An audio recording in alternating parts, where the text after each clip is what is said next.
Hello, this your girl Earl from Embracing Reborns, and I want to start off by saying Happy Memorial Day to everybody. I just wanted to come on. I know I don't have any doll babies. However, I did tell everybody I was going to come on soon with a video, and I just had a really rough past couple of weeks, to be honest with you guys. But first off, I want to start off by you all know that I went down to New Smyrna, Florida to see my girlfriend. Was it no week before last? And while I was down there, I spent the night with Miss Ruth Clay of Ruth's Sugar Lump Babies. And once again, I want to thank you, Miss Ruth, you and Mr. Jesse, because y'all have been really nice to me and allowed me to come into your home and spend the night. I had a blast with you guys. And I also want to thank Sandra Murphy's family, starting off with her husband as well as her daughter and the rest of the family, as well as her brother Fred, because her brother Fred is the one who told me that she wasn't feeling good and I need to come down there. And like I told y'all, I had intentions on going that Saturday, but I had to, the Saturday before Mother's Day, but I had to put the car in the shop, and then they had some recalls on the car, and I didn't get the car back till late that day, and I can't see the drive at night that well. And so I ended up leaving, and her family came for Mother's Day, and the pastor came that Monday, so I went down there Tuesday, but I didn't get to see her till that Wednesday. And I just want to express all my love and gratitude that I have for you guys for keeping her and her family lifted up in prayer. But I just had to come on and let you guys know that she passed away the following week. Last week she passed away. But the day before she passed away, in the middle of the night, I hear things say boom. It literally shook the floor. Dad, he don't know what happened. I don't know what happened. You guys know I hook him up to a Trilogy. Is like a life support type machine at night. And when I tell you he was face down, the machine I came off, the trick, the oxygen came off. I tried flipping him over. I couldn't even turn him over. It was like me trying to flip this car. It was just dead weird. I couldn't do anything.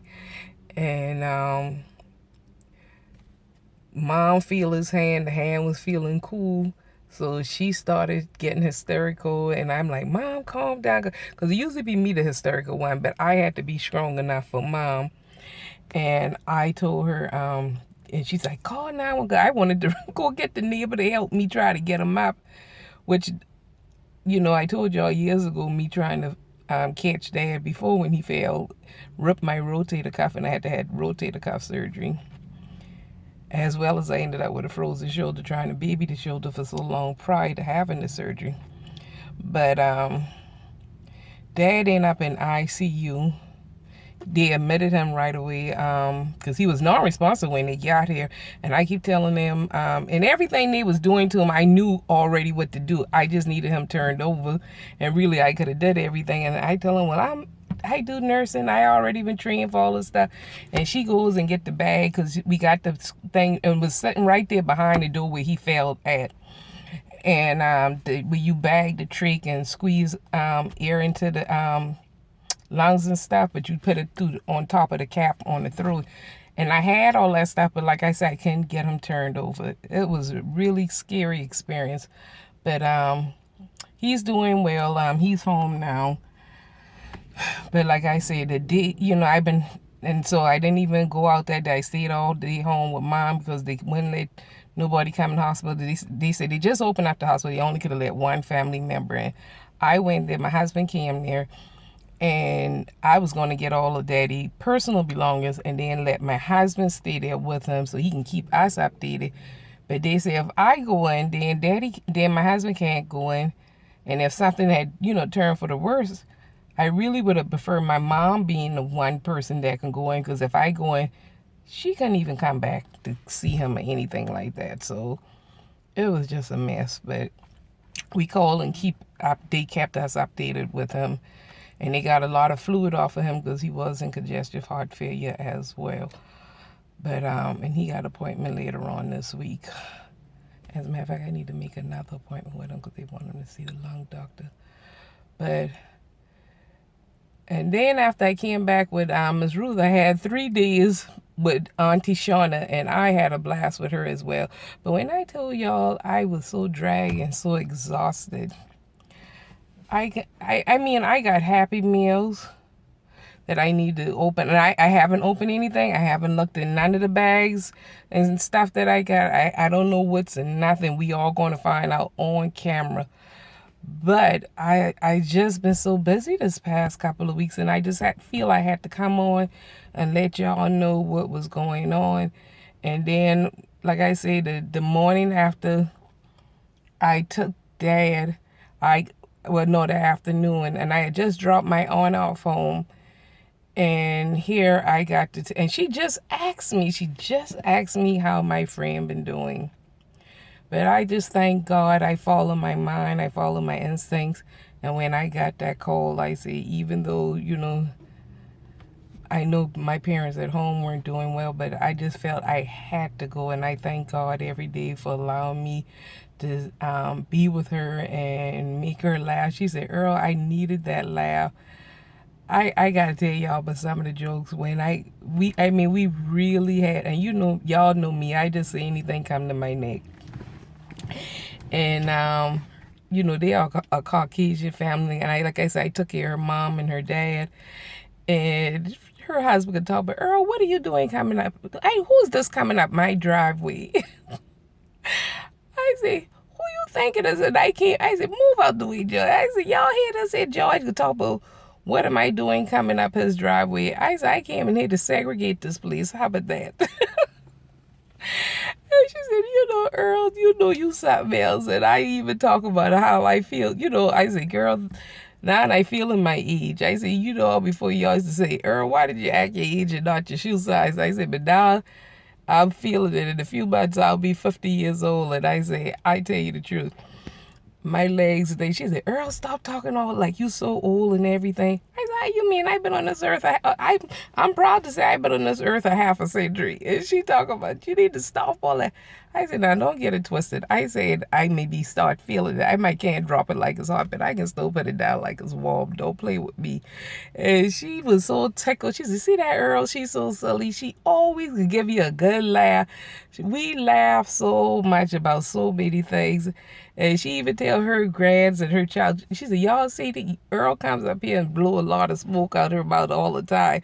But one of these days, y'all can find yourself sitting there thinking about one of these little things Earl say. And if you listen to it, there's always a cute little gem in everything she says. And y'all just can find yourself busting out laughing, sitting in the room busting out laughing, and nobody knew what you're laughing at. Because one of them little crazy sayings Earl say could come across y'all mind. And when they went out the room, and she said, but you know, Earl, in all seriousness, you know, she was telling me how she was tired and, you know, she don't want to be a burden. I said, you never a burden to anybody. If you a burden to them here, then I'll take you to Charleston and I'll help take care of you. So, and why I took it, she said, I know you would, Earl. I knew you would. I say, don't ever feel like that. You know, when her family and because like I said, I used to take care of her stepdad. He used to be a retired doctor and officer out the military. Her mom retired from the post office, and I took care of both of them. And we all used to travel together. I got a whole photo album of pictures when we used to go to the different Disney parks. St. Augustine, New Smyrna, Ferdinand Beach. We used to go all the time. And she used to always be my roommate. We and her always shared a room together. And we used to have a blast. And she said, Earl, you make me laugh so much to,